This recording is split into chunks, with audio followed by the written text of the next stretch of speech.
Le monde bouge, l'Afrique aussi, figurez-vous que nous aussi, madame, messieurs, bienvenue à cet autre rendez-vous du programme Votre avis compte sur les antennes de For You Télévision et l'ensemble du réseau For You Média. Nous sommes suivis sur la plateforme Facebook et également YouTube For You Espace Média. Vous nous aurez donc en temps et en heure sur les différents programmes que nous mettons à votre disposition. Les choses se précisent du côté de la République centrafricaine après de longs appels du côté de la population et bien sûr l'oreille tendue le 13 août dernier disant que cela sera fait selon le peuple. Le président de la République centrafricaine, son excellence professeur Faustin Archange Touadéra, est monté au chrono et il a signé un décret le 26 août dernier portant donc création du comité de rédaction du projet de la nouvelle constitution de la République centrafricaine. Un projet qui, au bout de 3 mois, après bien sûr rédaction de ce comité, devra rendre copie auprès du président de la République, chef de l'État. Il est composé de 53 membres des différentes couches, on va dire, gouvernementales de la République centrafricaine, 13 entités. On pourra toutefois tenter de les révoquer. C'est la raison pour laquelle nous venons donc parler de ce sujet, malgré quelques observations du côté de la classe politique de l'opposition qui tente bien que mal pouvoir rattraper le cocher, mais rien ne peut plus l'arrêter. Faustin Archange Touadéra l'appel notamment du 7 août dernier, la marche citoyenne dans les rues de Bangui, notamment celle des peuples Peuls sur la rue des Martyrs de Bangui, a davantage montré combien de fois la République centrafricaine voudrait bien entendu que l'actuel chef de l'État continue son bail au terme donc de son magistère qui est en train de s'écouler. Et parlant bien sûr de l'homme, il est fait partie aujourd'hui des grands bâtisseurs dans le panthéon de la République centrafricaine après avoir engagé des projets innovants, des projets qui vont permettre à ce pays de l'Afrique centrale, longtemps vécu dans la misère, de pouvoir sortir enfin la tête de l'eau et avancer notamment vers une croissance et développement. La multiplication des partenaires stratégiques qui peuvent faire avancer le pays à l'instar de la Russie et pas mal d'autres choses qui arrivent avec de grands rêves pour la République centrafricaine. Le projet doit continuer et pour le faire, il fallait bien entendu que le peuple puisse donner son oui. C'est la raison pour laquelle il était resté tout cuit, en attendant bien entendu que celui-ci lui donne la possibilité de réagir pour que l'on ne s'apparente pas à une forme de dictature. Le républicain a donc pris acte de cela. Et voilà donc ce projet de la nouvelle constitution de la République centrafricaine devra être fait. En attendant notamment la désignation des membres, place notamment à cette constitution, comme je disais, composée de 53 membres. La thématique donc de votre avis compte de ce rendez-vous, mesdames et messieurs, s'intitule RCA Constitution. Le comité en charge de la rédaction du document vient d'être constitué par décret présidentiel. Quelle analyse? Madame, monsieur, merci de nous suivre juste derrière. Votre chaîne de télévision panafricaine For You Télévision, une autre vision du monde.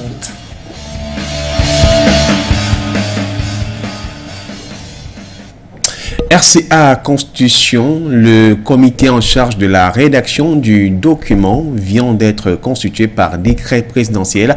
Quelle analyse? Vous aurez la possibilité, mesdames, messieurs, de pouvoir réagir via les codes d'accès qui vont s'afficher avec le concours de la réalisation au bas de notre écran sur les différentes plateformes téléphoniques qui vous seront justement mises à votre disposition, ou tout simplement en laissant votre commentaire sur la page Facebook officielle de For You Média. Mais nous également, nous avons au cours de la préparation de cette émission, comme nous le faisons à chaque fois, rentré en contact avec certains des experts. D'autres ont bien voulu réagir. Certains l'ont fait par appel. Et parlant justement des premières réactions au cours de cette question, nous prenons la direction de la ville de Bafoussam, capitale régionale de l'ouest du Cameroun, pour retrouver donc Eric Yankam, d'Ex-Politique du journal Ouest Echo, qui donne son analyse sur cette constitution du comité en charge de la rédaction du projet de la nouvelle constitution de la République centrafricaine. Bonjour. Par le président Touadéra d'une commission chargée de réécrire la constitution de la République centrafricaine. C'est une proposition qui certainement a fait bouger, jaser, comment on pourrait dire, la classe sociopolitique centrafricaine. Parce que cette idée, le problème n'est pas de réviser la Constitution, parce qu'en soi, aucune Constitution au monde n'est immuable. Mais c'est l'intention qu'il y a derrière. Et cette intention est facilement perceptible. Hein, si tant est que quand on veut réécrire un texte fondamental d'un pays, il y a certainement une volonté de demeurer, de façonner cette constitution à l'image de la personne qui est en place. Et au regard des habitudes, ici en Afrique, on a donc cette impression que c'est l'objectif véritable est de lever le verrou constitutionnel de la limitation des mandats et de permettre donc au président Touadéra de postuler ad vitam aeternam. Et quand on connaît que en Afrique, et notamment en Afrique centrale, les peuples, les démocraties ne sont pas suffisamment matures parce que l'alternance depuis les élections sont que manipulées, et donc le choix des populations est parfois détourné, travesti. Et donc par conséquent, lorsque le président met sur pied une commission chargée de rédiger les textes de la constitution de la Centrafrique, c'est avec pour intention de pouvoir remplir autant de fois que possible à la tête de la Centrafrique. Qui dit remplir, parce que chez nous ici en Afrique, très peu d'États qui ont connu l'alternance, avec certainement un président qui est en place, qui accepte de perdre les élections et laisser la place à une autre personne. Je crois que pour les cas, surtout des peuples noirs, les peuples de l'Afrique subsaharienne et davantage l'Afrique centrale, tous les chefs d'État en fonction ont manipulé dans cette constitution pour pouvoir se présenter aussi longtemps que possible. C'est le cas au Gabon, c'est le cas au Tchad, au Congo, au Cameroun. Tous ont copié donc l'astuce du président Paul Biya. Hein. Ils vont au bout du compte dire que la limitation des mandats est antidémocratique parce que elle empêche à certains candidats, à certains centrafricains valeureux de pouvoir solliciter le choix, l'expression des populations, si tant est que les arguments militent pour lui, pour un choix, pour une élection. Donc ce n'est pas juste, c'est véritablement le problème du troisième mandat en Afrique, parce que en soi, on dit qu'une constitution ne saurait être personnelle, taillée à la mesure d'un individu, et donner l'impression que la Centrafrique dépend d'une personne, que sans lui, le pays ne sera rien, et que on dit souvent, sans elle, c'est le chaos. Et donc, par conséquent, ce sont de quoi qu'on veut marteler dans la tête des Centrafricains, donner dans l'impression que, oui, sans le président, le pays ne serait rien. C'est un Sabitou, c'est un Manitou, et donc, par conséquent, c'est un peu le dieu de la Centrafrique. Ce qui est de mauvais augure parce qu'en soi, ce pays n'est pas encore entièrement pacifié, et la mise sur pied dans une structure censée réviser la Constitution ne va que exacerber déjà les tensions sociopolitiques et même militaires en place, si tant est que les présidents Bozizé et autres anciens chefs de guerre n'ont pas encore dit leur dernier mot, et c'est pour dire que la paix en Centrafrique est fortement menacée, même si on a ces Bangui principalement qui semblent pacifier, mais on a peur que cet instinct, cette volonté puisse compliquer le processus de paix en Centrafrique. Voilà ce que je peux dire et décrire même cette situation. Bon, et puis on va faire comme on dit, hein. Les autres ont fait et ça a marché, pourquoi pas la Centrafrique? C'est un peu ce qui se passe dans la tête de certains chefs d'État. Voilà, Florence, ce que je peux dire par rapport à ta thématique. J'espère que, bon, je n'ai pas été ridicule. Merci et bonne journée à toi. Merci Eric Yankem. Ce qu'on peut retenir de vous, vous avez toujours cette inquiétude de la question d'un troisième mandat qui, pour vous, ne devrait pas être un troisième mandat pour en faire un troisième mandat, mais qui devait être et répondre aux aspirations d'un peuple sans que celui-ci soit taillé mesure. Et nous aussi, dans ce cas-là, nous ne sommes pas du tout d'accord. Mais dans la mesure où, bien entendu, celui-ci répond aux aspirations du peuple, d'un peuple précis et fait invite d'un peuple, il y a question forcément de pouvoir atteindre justement la croissance. Est-ce que l'on va poser le problème notamment d'une limitation, soulignons peut-être de mandat, parce que on ne voudrait plus voir telle ou telle personne quand cette personne a un projet qui pourrait faire avancer un peuple. Là également, c'est toute une question qu'on se pose notamment là-dessus, et aussi en se disant formellement, quand on parle de la question de la démocratie, à un moment donné, on se rend bien sûr qu'elle a ces formes de limites, parce que le fonctionnement dans les pays occidentaux n'est surtout pas le même du côté des pays d'Afrique de manière générale.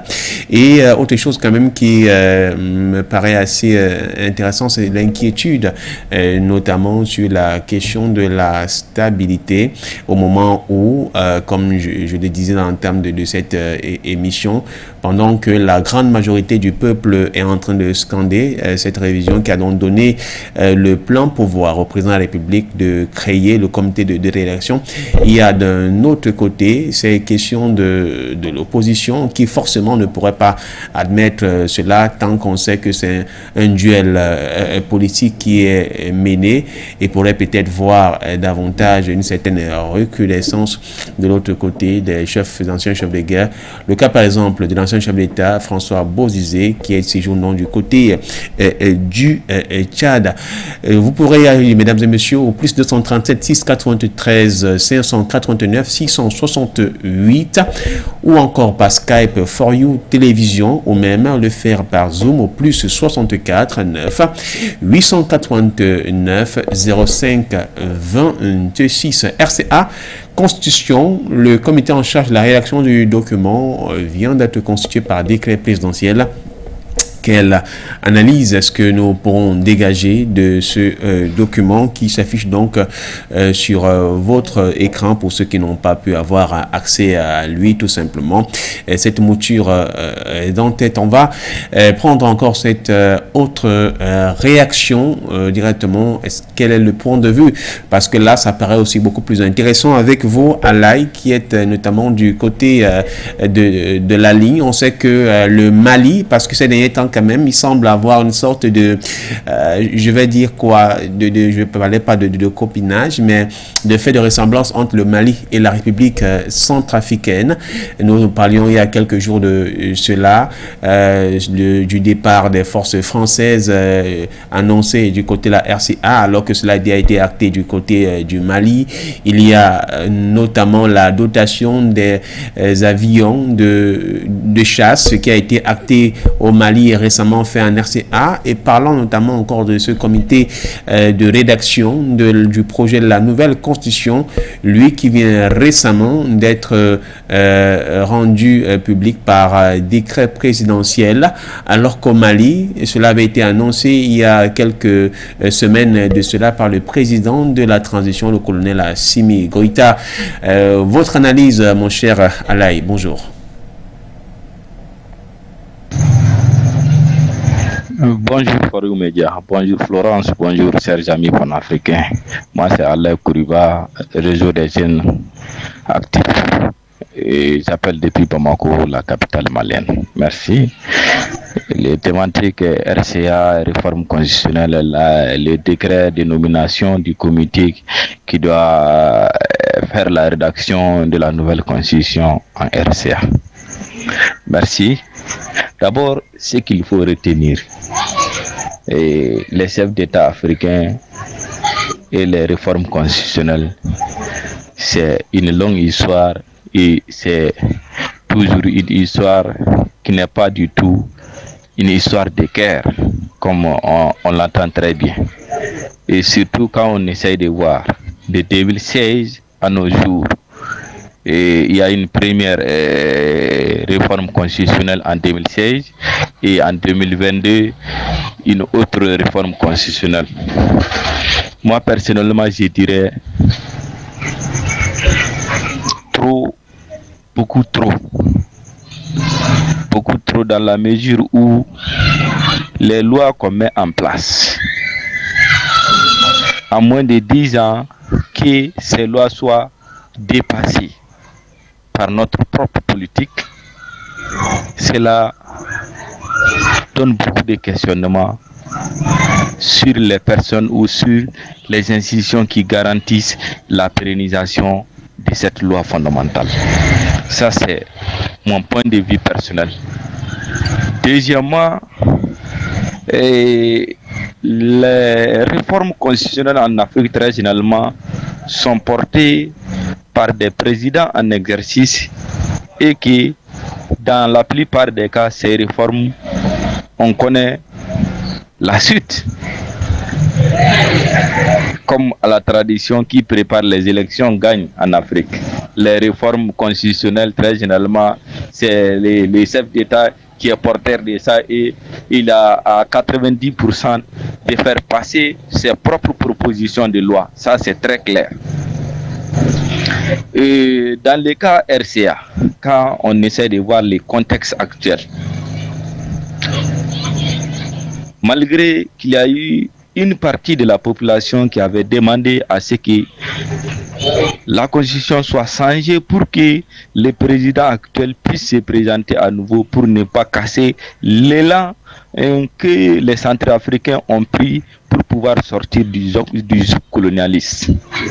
Ça, c'est un premier point de vue qui est rationnel et qui peut être soutenu. Quand on essaie de voir l'autre camp, les camps de l'opposition et d'autres voix, il y a une farouche opposition de la part de l'autre côté qui ne veulent pas une réforme constitutionnelle. En 2016, il y a eu une réforme constitutionnelle et en 2022 aussi, mais ça n'est de trop. On ne peut pas réviser la constitution chaque décennie. Cela peut déranger beaucoup de sensibilités et ils ont leurs raisons aussi. Mais quand on essaie d'être beaucoup plus objectif, voir au-delà des réformes, voir au-delà même des réformes constitutionnelles, il y a un enjeu vital qui est là. C'est désormais une question de vie ou de mort.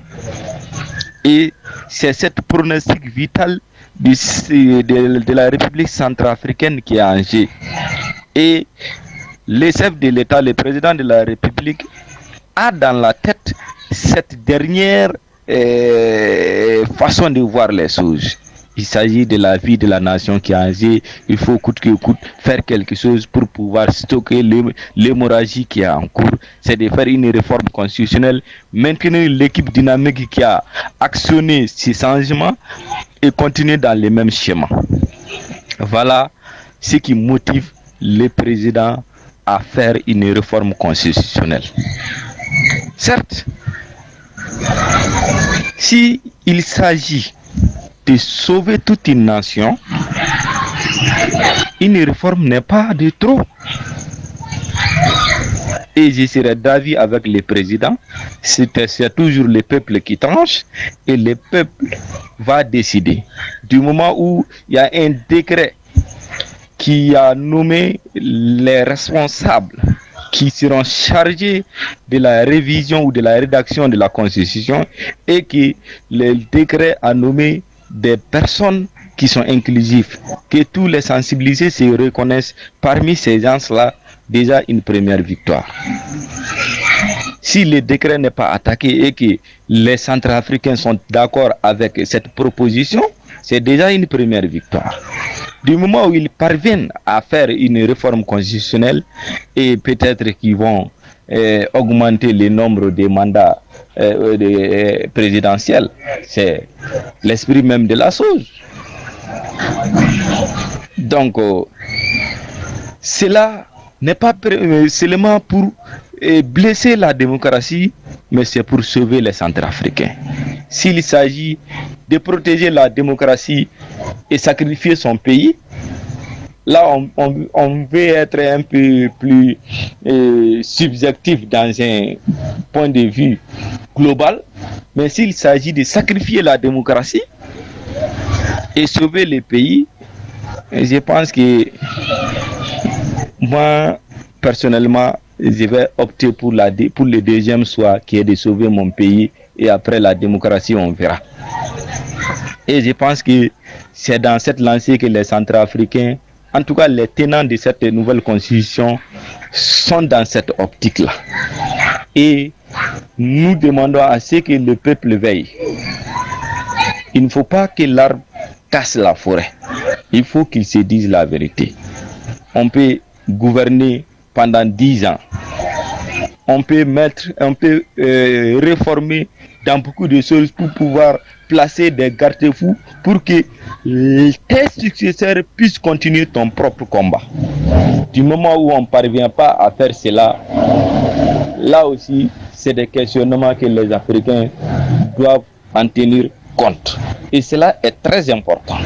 Que ce soit en Centrafrique, que ce soit au Mali, les réformes constitutionnelles sont déjà en cours et pratiquement les deux cas sont très similaires et surtout les problèmes avec les néocolonialistes et français, tous ces problèmes sont pratiquement là et ces réformes-là vont pallier à ces vides que la coopération avec la France longtemps miné nos territoires pour pouvoir se débarrasser, pour pouvoir trouver des alternatives et contrer l'avancée ou la revenue probable de la politique france-africaine.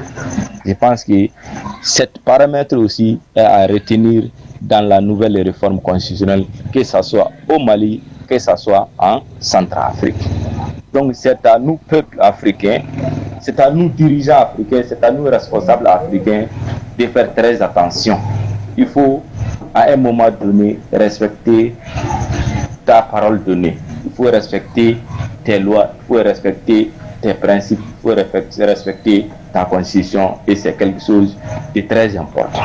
Merci et excellente journée. Merci à vous, Alaï Kouriba. On reviendra sur votre commentaire parce que les commentaires de vos propos, ils sont très intéressants, vos propos. Mais avec le concours de la région, on le signale que nous avons un appelant toujours du côté de Bamako, également du côté du Mali. Amadou est-il en ligne? Bonjour, à moins qu'il se soit déconnecté.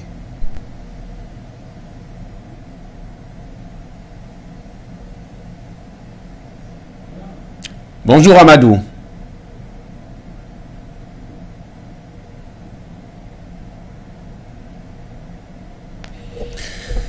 Visiblement, la communication avec notre appelant du côté de Mali se fera certainement par après. Les codes d'accès sont affichés au bas de l'écran pour toute réaction, le plus 237 693 589 668 ou tout simplement sur Skype For You Télévision et même par Zoom au plus 64 9 889 05 26.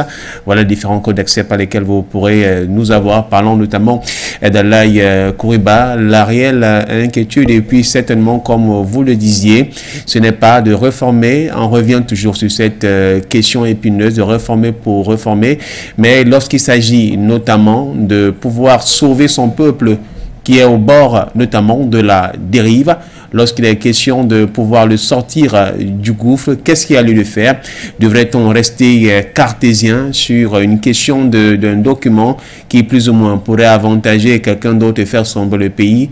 L'option forcément la meilleure, c'est de pouvoir donner un souffle second à son pays et à ses concitoyens. Et c'est d'ailleurs l'objet pour lequel un des responsables qui brigue une mandature, du moins à la tête d'un magistère, fait le plus important pour lui étant notamment de venir soutenir son peuple. C'est ça tout objectif. Et lorsqu'on a un projet comme celui de la Centrafrique, je crois qu'il est question. Vous avez bien fait de faire justement la comparaison et puis le rapprochement entre Bangui et Bamako. Est-ce que du côté donc de la régie, finalement l'appel est calé pour le lancer, Amadou?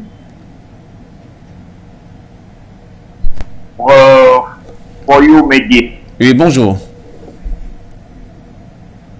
Je suis Olivier depuis l'Allemagne. Ah, finalement. Où je voudrais regarder ce sujet qui est un sujet important pour concernant la participation de la Constitution africaine. Je voudrais dire que cette démarche qui est parce que, comme vous le savez ou vous ne savez pas, les constitutions africaines, pour la plupart, doivent être respectées, doivent être que, s'il vous plaît, ces constitutions ont été écrites par et nous ont été imposées ou ont été imposées à des qui étaient des représentants directs, n'est-ce pas, de ces occidentaux. Et vous voyez que nos pays n'arrivent pas à se développer. C'est en partie au fait que les constitutions, n'est-ce pas, les pays en otage. Et il est important donc, de revoir cette constitution pour que les pays puissent se développer. Donc, je souhaite que la démarche africaine, tout en pourra aussi d'autres pays. Donc, et quand je me rends compte que cette volonté de la Constitution, mais plutôt des parlementaires qui ont sollicité le chef de l'État pour la modification, je pense que la démarche n'est pas celle qu'on a l'habitude de voir, c'est-à-dire que la Constitution, justement pour briguer notre mandature. On voit que c'est des parlementaires, c'est-à-dire les représentants du peuple, disent que cette Constitution est mauvaise, il a changé, et le chef de l'État en tire.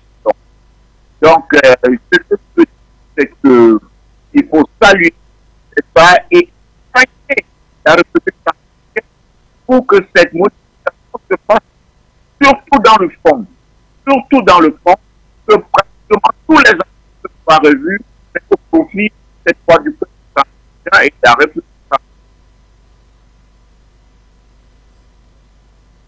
Contribution, cher frère africain, depuis le Mali, il faudrait regarder plutôt les questions de fond et surtout que lorsque l'appel vient d'un représentant du peuple, il est tout à fait normal que le président puisse prendre acte. On va aller encore rapidement du côté de la régie, prendre cette autre réaction, toujours depuis la ville de Bafoussam au Cameroun, avec Christian Aimé Tchonke, qui est spécialiste de la coopération et puis des relations internationales.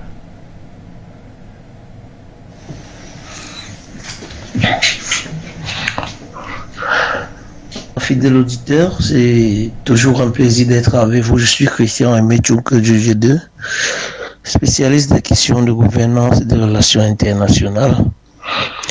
Aujourd'hui, on constate avec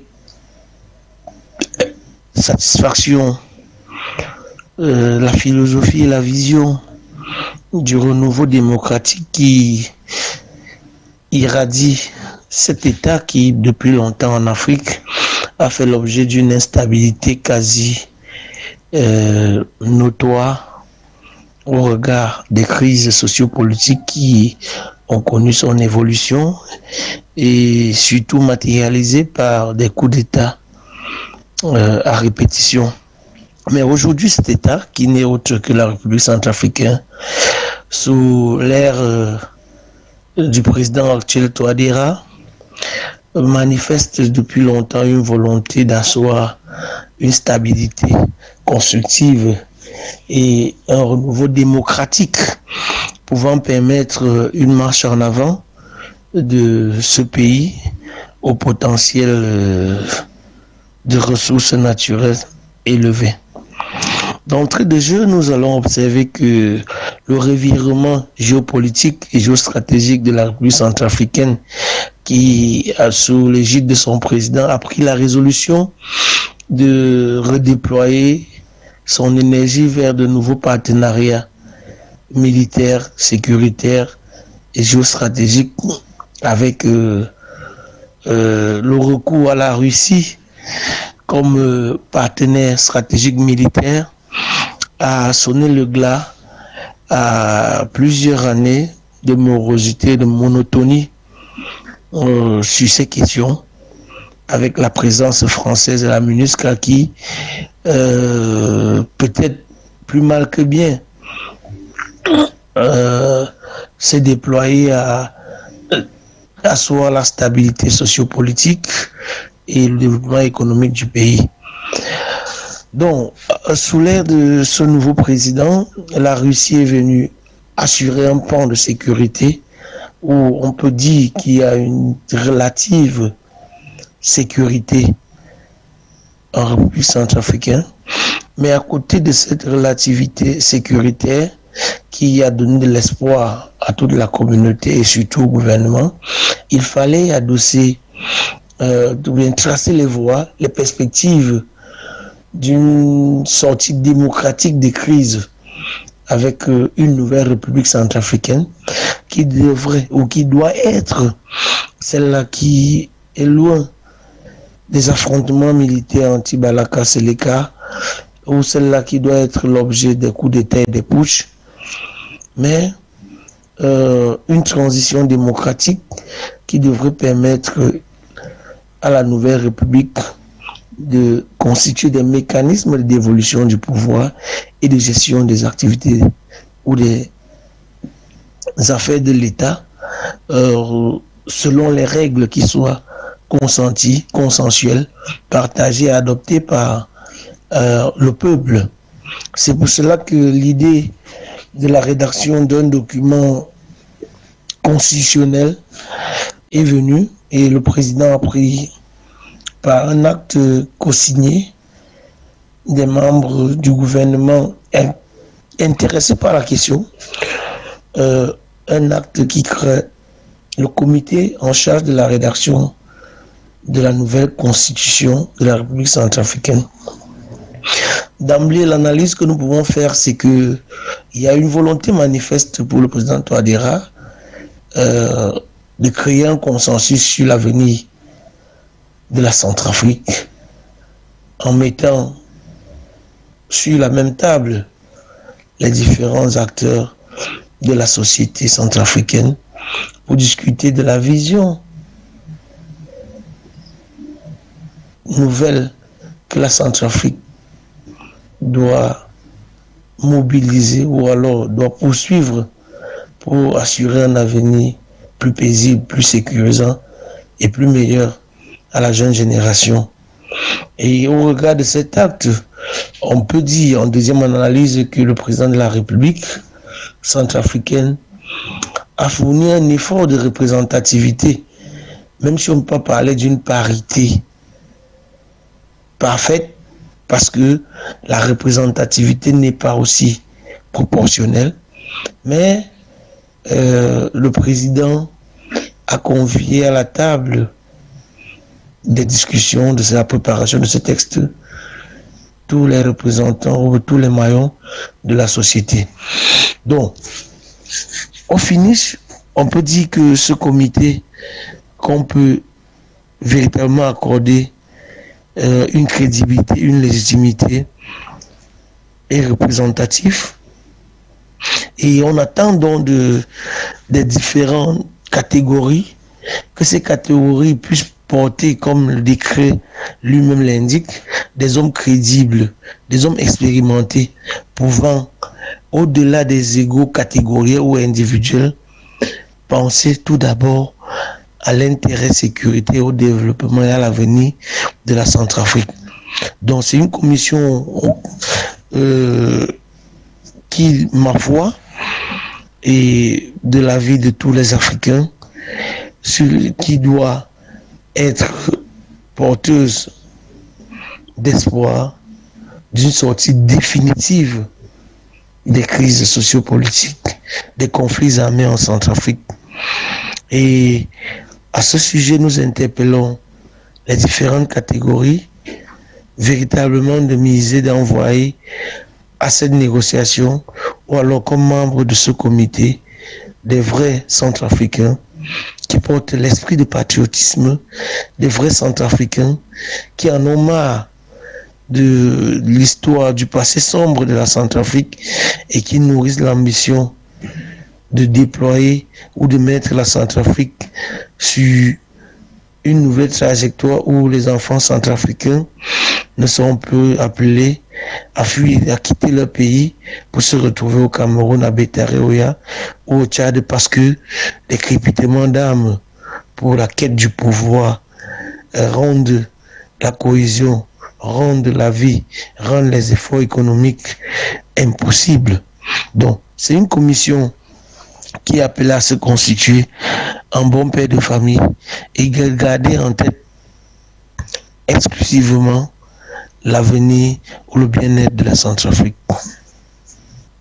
Merci Christian Mechonke, Avenir pour le bien-être de la Centrafrique. En votre posture d'expert, donc vous avez permis de comprendre forcément les avancées qui ont eu à motiver le président centrafricain et notamment l'appel du peuple et puis cette volonté, comme je le disais, politique de la vision de sortir donc la Centrafrique du gouffre dans lequel il se trouvait pendant de longs moments en fournissant des partenaires stratégiques. Quelques poignées de minutes en train de prendre rapidement, on ne peut ne pas le prendre. Il a bien voulu donner sa réaction. Il a laissé cette réaction ce matin. Il s'agit justement de Pierre Claver Kondo avec le concours de la régie, de la réalisation. On va le prendre pour écouter son point de vue. Bonjour Florent, bonjour aux téléauditeurs de For You Media. Je suis M. Kodo Pierre Claver, directeur de publication de Horizon Nouveau Magazine International et African First Cross News, paraissant à Douala, mais en plus, je suis également, c'est important à rappeler, président exécutif de l'association panafricaine pour l'excellence, l'éducation, le développement et l'amitié entre les peuples en mémoire du général Abraham Petrus Hannibal et de l'écrivain poète Alexandre Pouchkine, d'origine Kotoko du sultanat de Logon-Birné, dans l'actuelle région de l'extrême nord du Cameroun. Oui, Florent, merci une fois de plus de me solliciter dans le cadre de ce programme culte, à savoir votre avis compte de ce matin, sous le thème RCA Constitution. Le comité en charge de la rédaction du document vient d'être constitué par décret présidentiel. Quelle est donc mon analyse? Laurent, il faut revenir sur le contexte qui est celui de la Centrafrique d'aujourd'hui.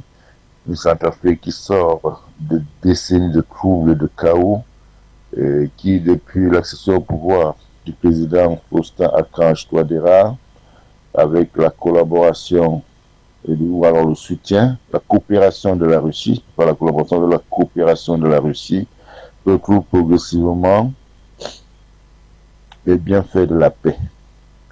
La constitution qui est sur la table, qui est en vigueur du côté de la Centrafrique, est une constitution héritée de la colonisation française, qui, comme d'ailleurs celle de tous les autres pays africains de l'espace francophone, est toute une constitution, mais sauf une constitution qui peut apporter des réponses appropriées, ou alors qui est en adéquation avec les véritables enjeux socio-économiques et culturels de la Centrafrique. L'Afrique s'inscrit donc désormais dans une dynamique de refondation totale et il fallait bien y penser.